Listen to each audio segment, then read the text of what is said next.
The silence is always the most dangerous. No alarms, no declarations, no visible enemies, just quiet movements beneath the surface, shaping the future without making a sound.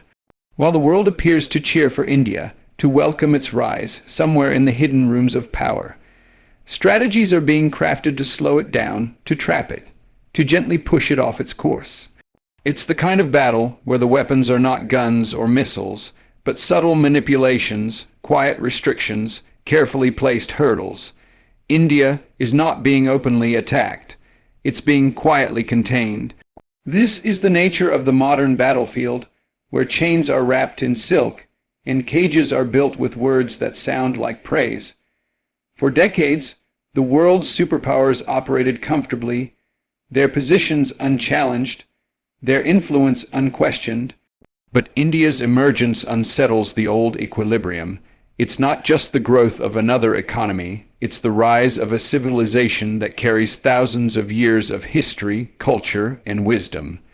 And when such a nation begins to rise, the guardians of the old order don't wait for loud alarms. They act quietly, swiftly, behind the curtain. They build invisible walls. They celebrate India's growth in public.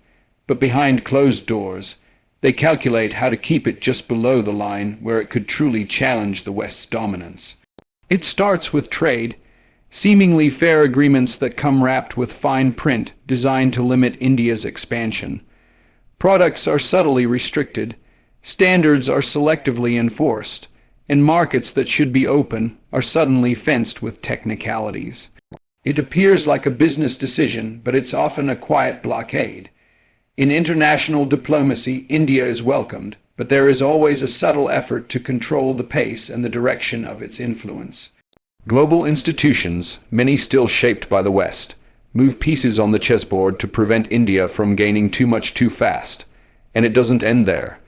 The war extends to technology, access to cutting-edge tools, crucial semiconductors, advanced research. These are carefully rationed.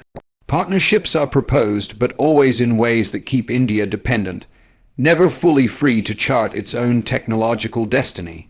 It's a subtle dance of inclusion and exclusion, of giving just enough to create the illusion of cooperation, but never enough to allow India to become self-sufficient in critical areas. Even in global conversations about security, India is often told to wait, to align, to adjust. But the message beneath the surface is clear eyes, but not beyond where we are comfortable. The manipulation is not always economic or technological. Sometimes it is woven into stories, into narratives that shape how the world sees India and how Indians see themselves.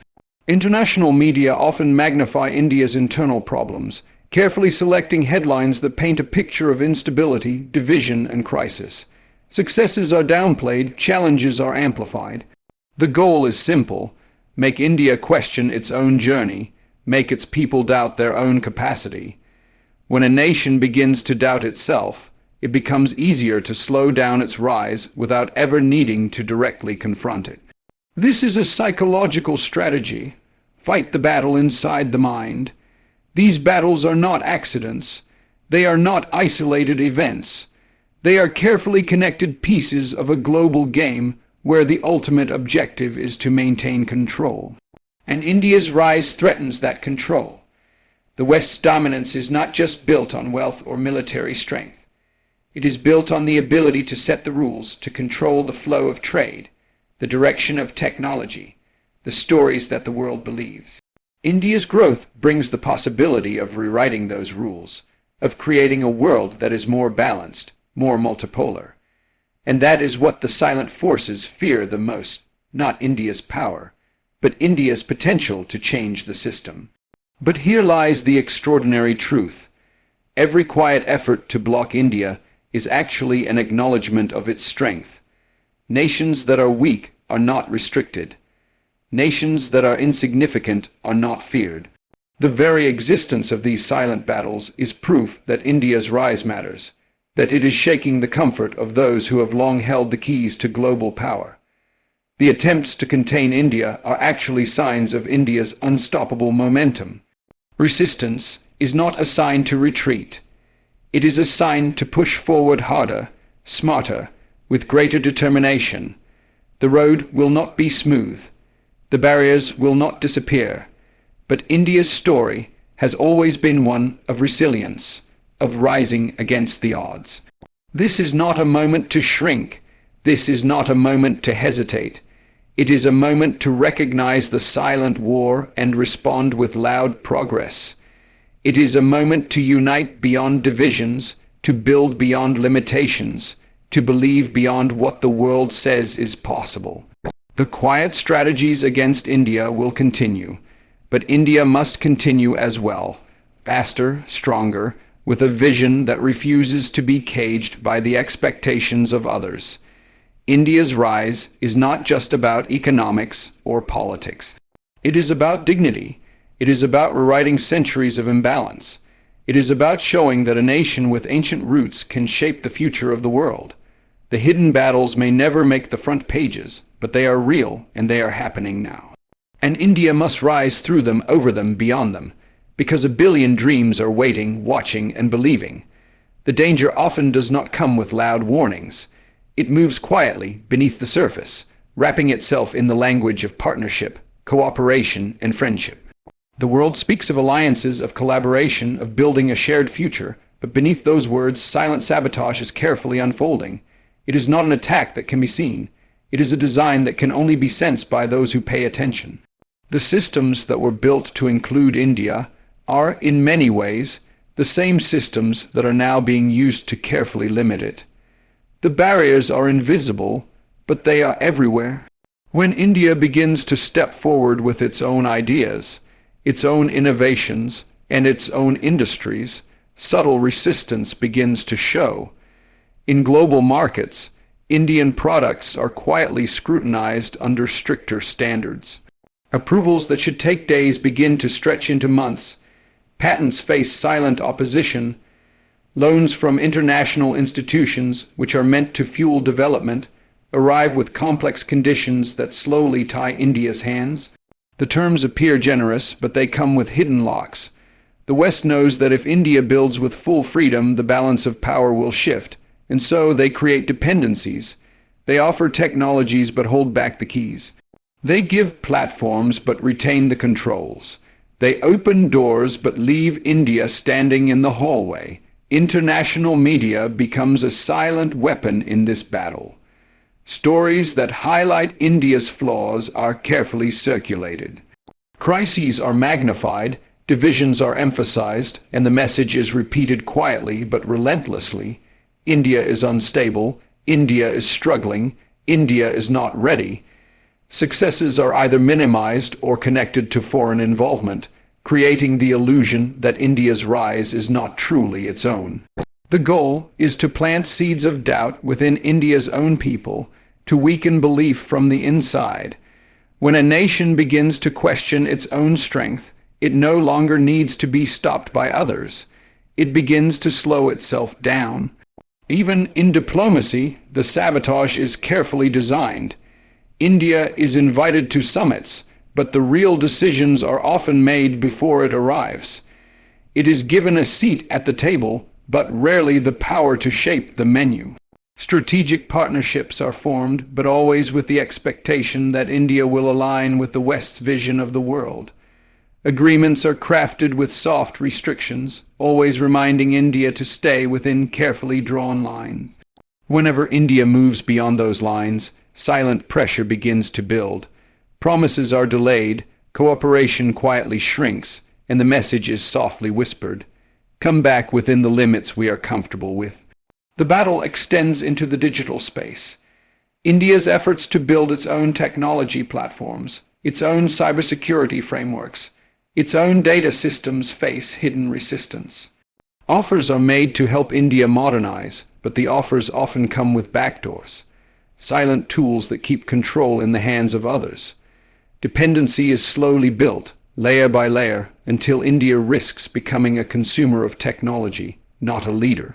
But India is beginning to understand. It is beginning to see the pattern, the soft hand of friendship that is actually holding a leash. The sabotage is never direct, it is never declared. It is always disguised as concern, as guidance, as global cooperation. When India pushes for energy independence, hidden pressures quietly steer prices. When India moves to strengthen its military, subtle restrictions appear on critical technologies. When India invests in its own research, the funding suddenly becomes more complicated, the access becomes more restricted. The resistance is careful, silent, calculated. But what the silent forces do not fully understand is that India's strength has never come from ease. India has always grown through struggle. The more invisible walls that are built, the more creative India becomes in climbing over them. The more restrictions that are placed, the more determined India becomes to break through them. Every act of silent sabotage is teaching India to build independently, to trust its own capabilities, to find its own way forward. This is not just about survival. It is about mastering the ability to grow in a world that quietly hopes you will not. India must now push beyond the games of silent sabotage. It must build alliances that are equal, not dependent. It must develop technologies that are homegrown, not borrowed. It must tell its own stories through its own voices. The world will continue to offer help that comes with quiet chains. The world will continue to shape the narrative in ways that serve their interests. But India does not need to reject the world. India simply needs to lead with clear eyes, to walk with firm steps, to choose with sharp minds. The sabotage may be silent, but India's answer must be loud. The resistance may be careful, but India's progress must be unstoppable. This is the season to build without waiting for permission, to create without waiting for validation, to rise without waiting for applause. The West may quietly try to slow India, but it cannot stop what is already moving, what is already awakening, what is already rising. The hidden battles will continue, but so will India's fierce determination to shape its own destiny.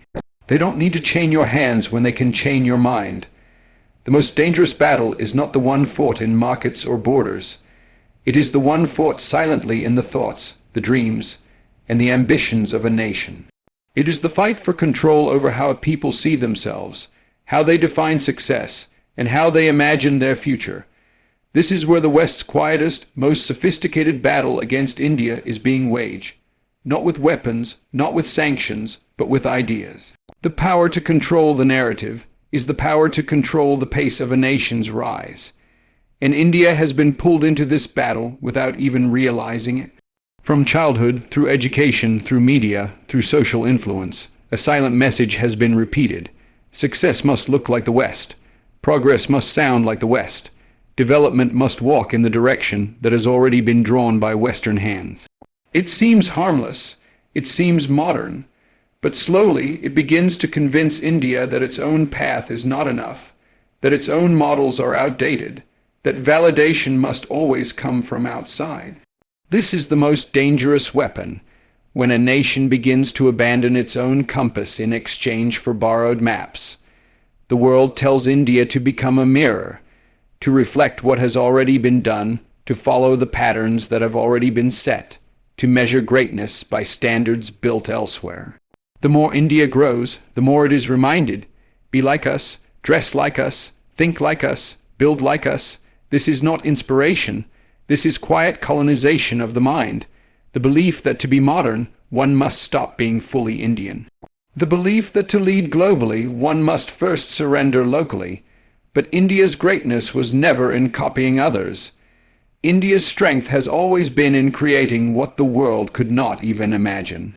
The battle for the mind is everywhere, in advertisements that push foreign lifestyles as the ultimate goal, in movies that suggest Indian traditions are backward and Western ways are superior, in corporate strategies that reward those who imitate Western models but hesitate to invest in uniquely Indian solutions, in international rankings that quietly shift the definitions of progress to always place Western nations ahead.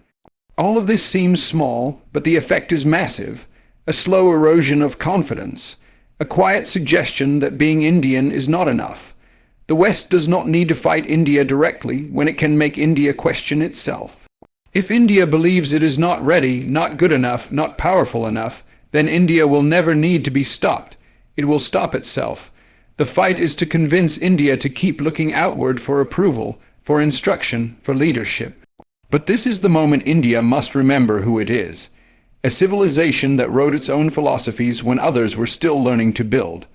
A nation that shaped mathematics, medicine, spirituality, and trade when others were just beginning to explore. A people who have survived invasions, divisions, and centuries of exploitation, and still rise with relentless hope. This is the moment to protect the mind, to rebuild the self-image, to believe that India does not need permission to lead. It does not need to become someone else's version of success. It can create its own. It can walk its own way. It can define progress in its own language. The battle for the mind is about more than confidence. It is about reclaiming ownership of the story. India must stop waiting to be told that it is ready. India must stop waiting for the world to clap before it takes the stage. The fight is not just outside. It is inside every young person who doubts whether their culture is enough. It is inside every entrepreneur who wonders if their Indian idea can stand without Western backing. It is inside every policymaker who hesitates to take bold steps because they wait for foreign approval. The West has learned that controlling the dream is more powerful than controlling the land. If they can write your dreams, they never have to worry about your rise, but the chain can be broken. India can dream its own dreams again. It can build its own systems that fit its people.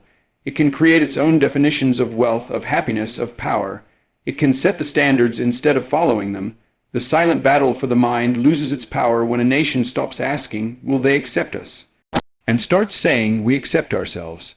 The moment India stops measuring itself by borrowed scales is the moment it becomes unstoppable. This is a battle India can win. Not by turning away from the world, but by standing confidently within it. Not by copying, but by creating. Not by seeking approval, but by leading with courage. The West may quietly continue its battle for India's mind, but India has something stronger. Its unbreakable spirit, its ancient wisdom, its billion hearts that are learning, growing, and slowly waking up to the truth. The battle is here, but the victory is possible. It starts when India chooses to think for itself. It starts when India decides to rise without waiting for permission. The more they resist, the more it becomes clear that India is moving. The more they try to quietly slow it down, the more the world begins to feel the undeniable weight of India's rise. They may build walls in silence. They may plant doubts through whispers. They may design the most careful strategies to hold India within the boundaries they have drawn. But India keeps rising, not because it is allowed, but because it is destined. The silent hands that try to control the game now face a force they can no longer contain. A force that does not shout, but simply moves forward, unstoppable, unshaken. This is not a rise that seeks revenge. It is not a rise that wishes to conquer others. It is a rise that carries something far greater, a billion dreams tied together, a nation that has been patient for centuries, a people who have waited long enough. The world is beginning to see that the more they try to resist India's rise, the more powerful that rise becomes. Quiet resistance only adds fuel to the fire. Every block, every restriction, every whispered doubt is now becoming the very reason India is accelerating. The silence of sabotage is being drowned by the sound of India's creation, innovation, and relentless progress. The silent battles are not stopping India. They are shaping it. They are forcing India to build its own technology, its own defenses, its own industries, its own stories. They are pushing India to break free from every chain, every dependency, every mental cage that was quietly wrapped around it.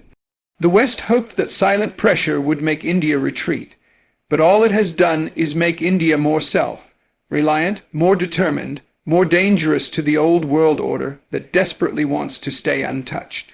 The resistance is now feeding the revolution. This is not just about India becoming stronger. It is about India becoming undeniable. It is about building so boldly, moving so fiercely, creating so loudly that the walls they tried to build crumble without even needing to be broken. India's answer is not loud speeches. India's answer is loud progress. While the West carefully plots in silence, India is building in daylight. While they create traps of quiet sabotage, India is unlocking doors they thought could never be opened. And now they see what they were not prepared to face. In India that no longer waits for the world's approval, there is no force greater than a nation that has chosen to rise. No chain can hold it, no sabotage can stop it, no narrative can contain it. The world tried to resist quietly, but India is now roaring, and that roar is not coming from one leader, one city, or one industry. It is coming from the people, from the villages, from the students, from the entrepreneurs, from the hearts that refuse to be small any longer. This is not just an economic rise. This is the awakening of a civilization. They tried to write India's story. They tried to decide India's place, but the pen is now back in India's hand. The story is being written in India's own ink.